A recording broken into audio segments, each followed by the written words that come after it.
Now, it's pretty cold out if you guys couldn't tell. I mean, it snowed out earlier today. But you know where it isn't cold? Down in the center of the earth. Have you ever wondered where volcanoes came from? I mean, from the outside, they seem like these giant elusive mountains of fire. But what are they? And where do they come from? It turns out that 90% of the Earth's volcanoes are all around a singular spot, the Pacific Ocean. This is also called the Ring of Fire. Now, this may seem confusing at first, but by the end of the video, trust me, you'll understand it. Now, before you can get into any of this, you have to understand two main concepts: convection currents and thermal expansion. Thermal expansion is the easiest concept to understand. So basically what it is when a particle gains thermal energy, it speeds up. That's pretty simple. That's why liquids are slower moving particles and cooler than gases, which are faster moving particles and, well, hotter.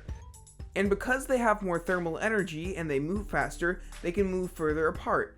So basically, when a material heats up, it takes up more space. This also means that the density is less because matter can't just pop out of nowhere. And convection currents work alongside thermal expansion. They need it to exist. Lava lamps are a great example of how convection currents work. Basically, what a lava lamp is a heat source, balls of wax, and a fluid for the wax to float in. Basically what happens is the wax sits at the bottom because it's less dense than the fluid. Then the heat source heats up the wax balls and makes it less dense. Therefore, it goes through thermal expansion. Now, because it's less dense than the fluid that surrounds it, it floats up to the top. But now at the top, it cools off and then it is less dense because thermal expansion is reversed. It sinks back down to the bottom and the process is repeated. Now, to get to the question of how volcanoes are formed, there are two main ways: at divergent plate boundaries and at convergent plate boundaries. Now, before we can get into how volcanoes are formed at convergent and divergent plate boundaries, we have to understand what they are and how they got there.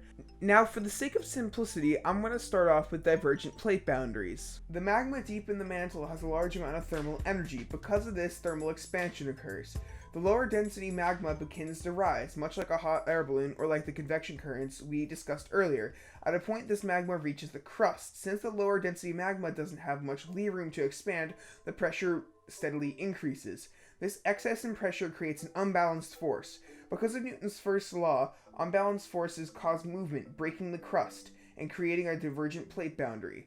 And slowly, as this magma pours out and turns into lava, it'll continually make crust and push it outwards. Now on to convergent plate boundaries. Convergent plate boundaries are formed by oceanic crust being pushed from the divergent plate boundary towards continental crust. Since oceanic crust has a higher density than the continental crust, it will sink below it at an intersection. This is called a subduction zone, where crust goes under other crust. Now that we know what divergent and convergent plate boundaries are, we probably want to know how volcanoes get there.